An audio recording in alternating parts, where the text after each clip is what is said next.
Welcome to a very special edition of Upside, where I've got Joe Living from Aces High, who is an ex-founder, operator, turned... How would you position yourself now, Joe? What is Aces High? But let's start with you, and I'll shut up. So Aces High uses the poker table as a proxy for the boardroom table to tease out essential business skills. We bring team building workshops and a lot of fun, but also dive into some skills around deep listening, reading the room, knowing your value, and being able to perform under pressure. So using the poker table, but sanitizing it, zero gambling, no experience necessary, and bringing a lot of fun to a new take on team building experiences. Now, I love this. So you've got this wonderful position in the world, which I think you take for granted, where you've done all these incredible things, and now you're now focusing them in on how poker and business interrelate. Because I think most founders know that there is a very kind of strong correlation between poker skills and business skills. So give us the history lesson, if you like. Go back into your past and give us the backstory as to how you got now to Aces High. Yeah, I mean, it's great, actually. I stand here today really feeling like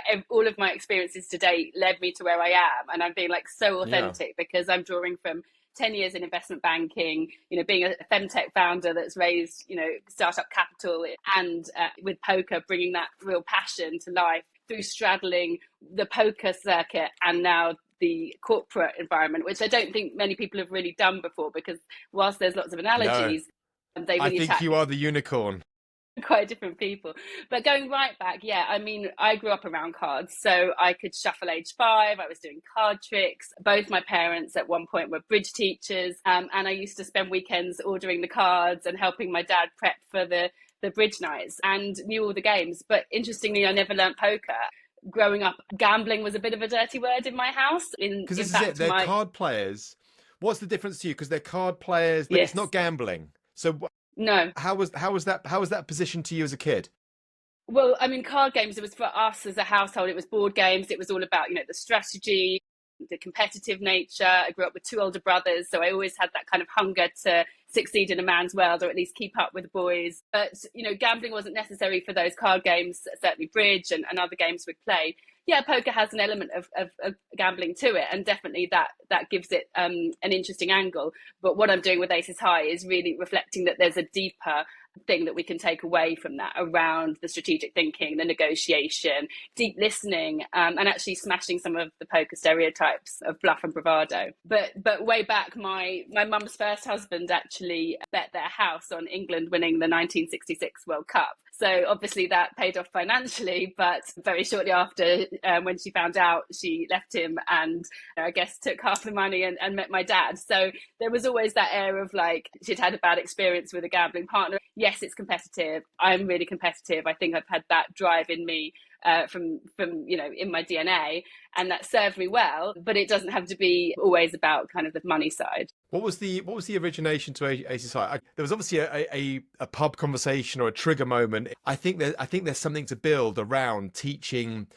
boardroom or business skills using poker. What was that trigger event? Yeah, I mean, actually, I just I learned poker in my 30s, and I just instantly fell in love with the game. And I was on holiday in Morocco and decided to go to Agadir because there was a big poker tournament on and try my luck. And then, however many hours later, it was 4 a.m. and I was pregnant, and I'd sat there and had just beaten 200 men to win my first international poker tournament. So that was really when I got the bug, and that paid for my holiday. So I don't never gamble. But following that, I really wanted to host my own game nights back in London. So started inviting people in my network and friends, and loved it, but it was a bit disappointed to see the gender balance, as you might expect, right? So female hosting these poker nights and everyone turning up was men, which was great, but I wanted to kind of bring more women, or at least give them the option to kind of learn the game. And I think one of the reasons I learned it so late, even though growing up around cards, is just whether you identify, whether it feels like something for you.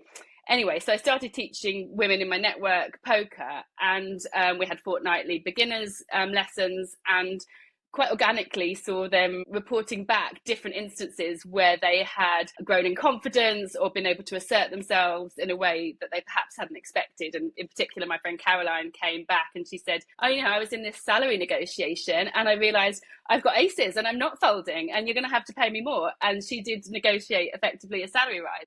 So it was little snippets like that where I really paused and was like, something's happening here, that people are building the skills and then applying them in their personal and professional lives. So even to the point of, I'm folding, I'm not doing the dishwasher anymore, my husband's got to do it, and different ways that people were finding their boundaries and asserting their needs. And so that's really how Aces High was born, when I saw them growing in confidence, closing client deals, landing promotions, and reporting back in a sort of poker analogies. And so I started and decided to devise, a curated workshop experience that we could bring to the corporate environment that was clearly zero gambling, but leveraging all of those skills around deep listening, reading the room, assertive communication, timing your contribution, managing risk, and performing under pressure, all of the things that poker teases out. I want to dig into some of those skills in a second, because they're obviously extremely important, especially for early stage founders, which is my world.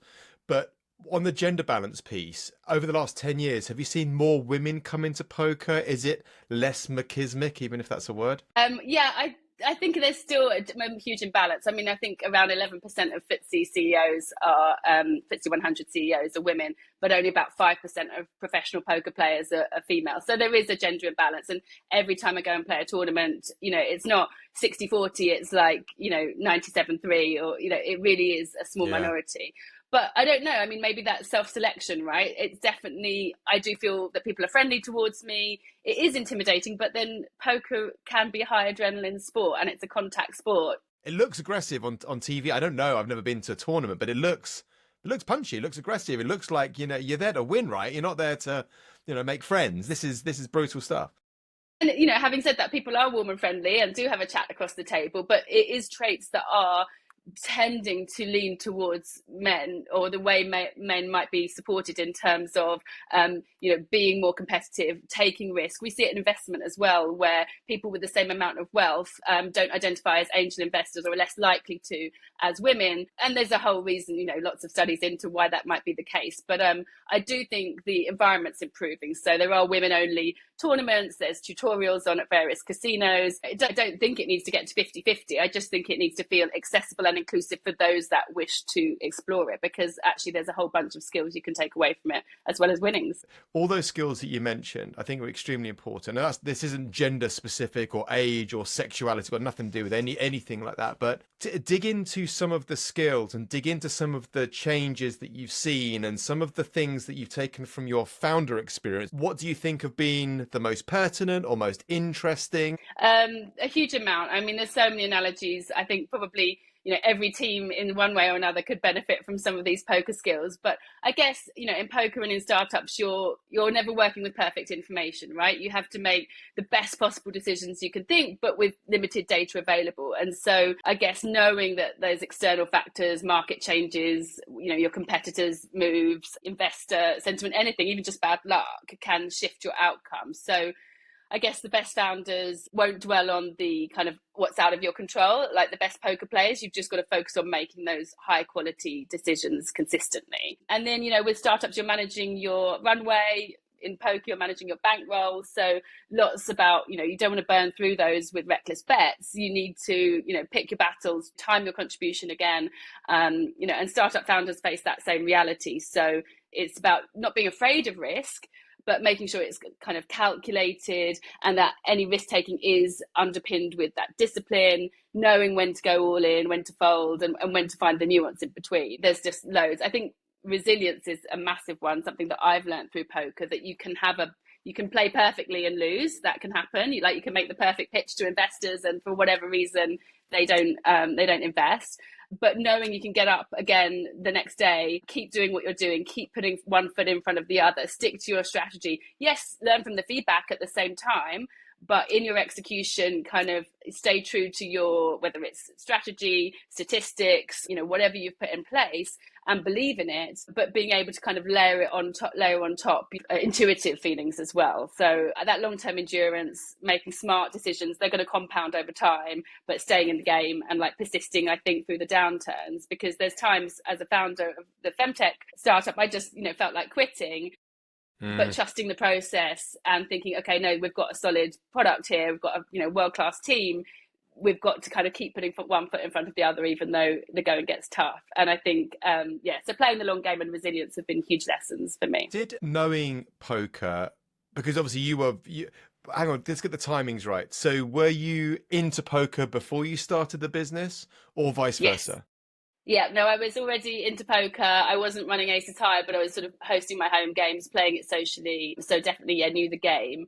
And started to see those kind of analogies come through. Tell us a bit about the business, and tell us a bit about how it started and raising capital, and how you used your poker brain to maybe, I don't know, get the right team or raise investment or sell clients. I'm sure you've got some kind of anecdotes on those journeys. Yes, definitely. So I set up Aura Fertility, which was a support app for women going through IVF to access fertility experts, their treatment plans and emotional support. And so, we were very successful in raising a 600k pre-seed round. And, I think already there's an analogy between like being in a male dominated environment.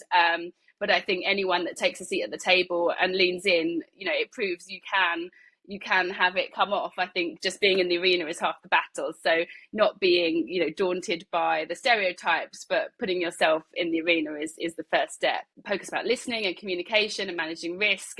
And for startups, I think really the key is about negotiation, right? That comes into everything. It came into when we were hiring, if we were securing investment, if we were making a sale with a client. And I'm sure it's the same for you, met your team at Superseed. And I think when I presented Aces High as an option, you said you'd probably all kill each other. So people think that negotiation is about kind of destroying your opponent or winning. But actually, it's just even within yourself as a team, you've all got different information. You're all negotiating like the best for the company, but even internally, it can feel like sometimes conflict, but actually just want to make sure everyone gets heard. So the downside for teams and startups is if you're not able to negotiate, if you're not able to assert your position or someone at the table isn't, then you're going to be short of some information. And so the whole point is that you're not starting at the same place, but you want to reach agreement. And so there's got to be a strategy around that. So I think we saw it with investors, for example, where sometimes they would just, one in particular would come in and say, well, this is my starting point and I'm not budging from it on the valuation and it's this or nothing. And actually, that's the equivalent to going all in and saying, I'm just not prepared to negotiate, or I'm unable to negotiate. And normally, I think when people do that, it's not because they're not prepared to move sometimes, it's because they don't know how to negotiate, or maybe they don't trust themselves. So the decision making sometimes is dominated by ego or likely insecurity, more than an absolute unwillingness to move. And so you see it in poker where people get panicked. Maybe they're playing a more experienced player and they're not able to listen. They don't trust themselves to not get outmaneuvered and to kind of negotiate. So they use the bluntest tool they have, which is all in. And I think, you might end up winning lots of small pots in that way because the people who take that deal are in a weak position. But when it really matters, when there's lots to play for and you've gone all in, it might be that's when you get called with someone with a better hand. I think sometimes it's about knowing when to fold, finding the nuance in the negotiation, realizing that it's a conversation, not a moment in time, and that you have to build in all of the information, evaluating and reevaluating risk in the light of new information so you can see it all in context. So yeah, I think there's heaps, but definitely negotiation is a key thing. That's what helped me, I think, stand my ground in kind of valuations or conversations around why, really asserting why we were a, credible investment proposition, sort of creating that FOMO, which is always important, and bringing people on the journey with you and looking like a really kind of safe, credible pair of hands. Basically, there's three ways to play poker. One is that you play your cards. The second is that you play your cards and you imagine what the other person has. And the best way is to play your cards, imagine what the other person has, but also imagine what they think you have, managing your executive presence, your table persona, as it's called. And so I think in negotiations, you want to reach a right outcome. You want to do the deal. But by finding that middle ground, you can also, play your strengths, but imagine their needs and really empathize about where they're at, as well as putting your best foot forward in terms of the presence that you're portraying. So really kind of putting yourself out there as a credible founder with track record and traction and pace and ambition and drive. So you're really understanding what they're looking for as well as what you've got and you can contribute. You've talked about a few misconceptions in poker, and I don't know if this is a misconception or not, but I was quite surprised that when you were coaching us and the people that I work with, it was really it was how much the cards mattered. And I was kind of Yes. surprised. I always thought it was bluffing and guffing and poker Yeah. facing, and you're like, no, no, no. You actually play the cards. And as you've just said, there are other dimensions to that. But first and foremost, you play the cards. I'm like, oh, okay. I really didn't realize it. But you've mentioned a few. But what other misconceptions are there about poker and poker players? I mean, bluff is the main one. The first thing out of everyone's mouth is always, but I don't have a good poker face. That's that element of sort of bluff and bravado and bullying. And there's good reason why those associations are there. If you grew up in my generation and you look at popular culture and the portrayal of poker, you're looking at things like Lock, Stock and Two Smoking Barrels. Yes. Only Fools and Horses, Ocean's 11. Now, in these games, they're actually playing 5-card draw, not Texas Hold'em, and you have 5 private cards, and it is almost entirely a game of bluff. Okay, and so it's got good reputation for being a game of bluff because it is. But when you look at Texas Hold'em, which actually originated in Persia and then came to France with a game called Poque, Poque, and that descended from a German word Pocken, meaning to bluff. Those early forms were also a game that relied heavily on deception. But in Texas Hold'em, by the end of the hand, you might have 5 community cards all face up on the table and only 2 private cards. So most of the information is available to all the players. And so it shifts it dramatically from a game that is almost exclusively bluff to a game that is about logic, pattern recognition, and negotiation. So bluffing is still a factor. That's not true. But the real skill lies in reading the situations, making those strategic decisions, and asserting yourself at the right moment, which is why I absolutely adore the game. But the cliches, the stereotypes are that it's about deception and dominance. I prefer to kind of play tight, aggressive poker where we teach beginners, you fold your bad cards, you raise your good cards, and then you're not in the hands where you're whittling away your chip stack unnecessarily, but you can assert yourself when it counts. And, we see that all the time in meetings as well, where people join every meeting and have something to say, but it doesn't really have that much substance. And so we're coaching people to, pick your moments, assert yourself when it matters, to really kind of convey the information that's most important without necessarily just being in every hand. And that will prove expensive. So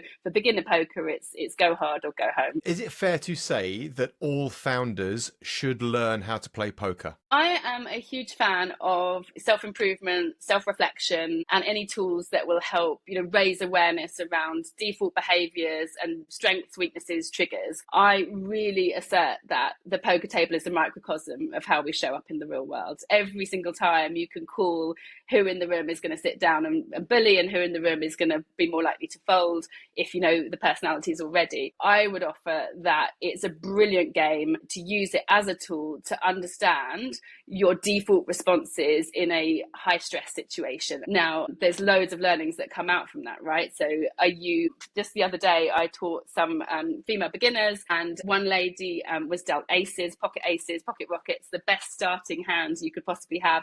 There was a raise and a re-raise before her.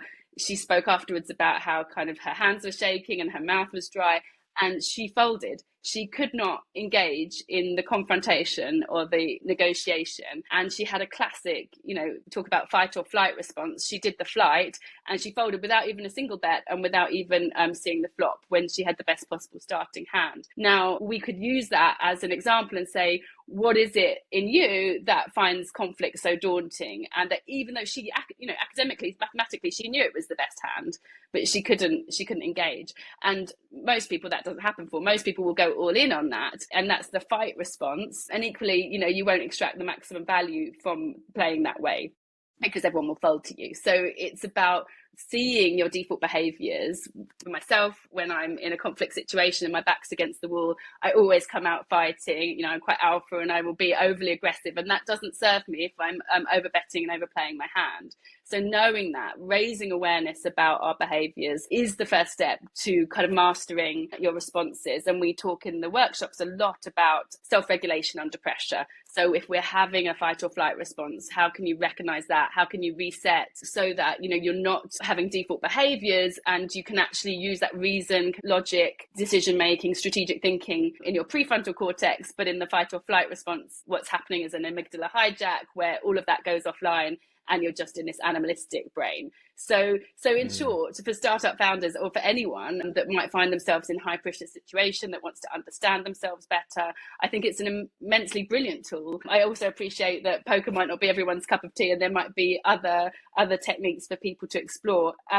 And it's not a magic wand, but I think it is a powerful insight. It is a lens through which to see your behaviors. And from there, by understanding them, by observing them, you can work with them to kind of manage, default reactions and be more strategic, bring yourself back online when you're having, a high stress moment. I don't think that many people would look at it as a self-awareness toolkit. I certainly didn't, but it makes absolute sense now you've talked about it in that context. Like, it's not about necessarily playing the game or working out how to negotiate him or her on the other side of the table. It's actually you learning about you and how you perform and how you behave in high pressure situations, which I think is possibly the most important thing. Because if you know where you sit, how you behave, where you live, then you can make super informed choices.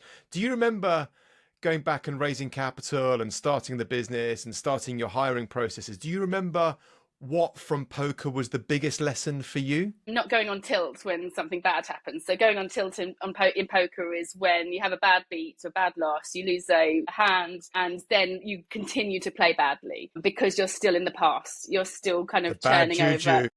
Yeah, that should have happened, or you kind of hold a grudge. Why didn't that investor? Can't she see that this is what I bring and they should come on board? Or like mulling over the bad stuff. It's about kind of dusting yourself down, building that resilience, going again, even when your back's against the wall. And there's a saying in poker: all you need is a chip and a chair. And I've had it in tournaments where I've been down, not had a good run, been down to my last chip, and then you can sort of double up a few times, and before you know it, you're back in the game and you've got enough to play with. And actually that's happened, and I've gone on to win the tournament subsequently. So I think it's keep putting one foot in front of the other. The other thing I learned is managing your bankroll. So you need to make your move when you've got enough in poker, enough kind of damage to do to other people, because if your chip stack is so small, you can't really impact the other person. So knowing your levers, knowing what the other people care about, how to assert that without kind of bullying, but seeing negotiation as finding that common ground, as understanding their viewpoint and my viewpoint, because we want to find a resolution. And again, it's not about negotiation to win, it's about negotiation to find that common ground. And so winning didn't look like an individual person winning, it looked like having a conversation and being able to listen and read the room to understand through the medium of poker who did have the best hand. And certainly we saw that as co-founders. I came out of Aura, better friends with my co-founders than when I went in, and found it absolutely, cemented our relationships. Doesn't mean to say there wasn't times of disagreement or differing opinions, but we both had different information, wanting the best outcome for Aura. So those communication skills, those listening skills, played out more than ever. What question should I ask you with regards to the connection between business and or startup and or investing and poker? Because I'm very aware that because I don't know your world, I want to make sure that we've covered everything that would be relevant, especially to founders. Getting back into your founder head with your poker knowledge, what should we talk about, or what's missing, or what haven't I asked you? I think there's something really interesting for the investor community about using poker as a hiring strategy. It's not often talked about, but I actually think if there was, people spend so much time on psychometric tests and, CVs and extracurricular activities and other achievements. I should get my founders to play poker. Should that be part of the get to know you process? Possibly, yeah, definitely founders. Also, maybe even your team in your hiring strategy, not just your investing strategy, right? I mean, I personally can't think of a better tool or way to test all of the skills you would want in the business environment. You want someone that understands people and that can read the room. You want someone that's, mathematically, or you've got the IQ to kind of see it through as well, but also the patience, the discipline to keep going another day, that resilience. And in fact, there's a guy called Gary Stevenson who recently has written a book, and he was hired by Citibank, a number of years ago now, almost like a golden ticket, where he won a card game to win a place as a graduate, internship.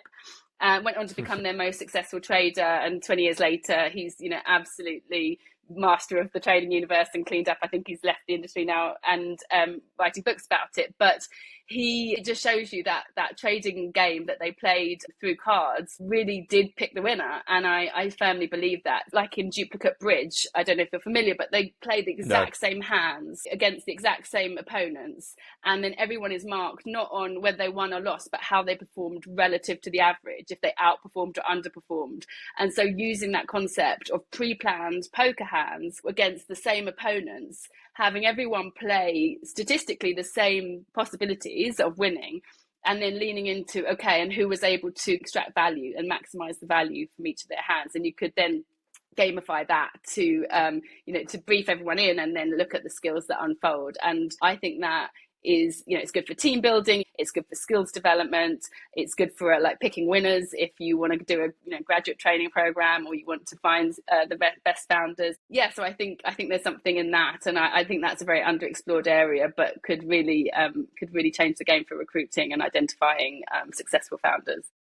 I would never. I mean, we were recently looking at different kinds of psychometric tests. This was not on the hiring side, but on the founder side.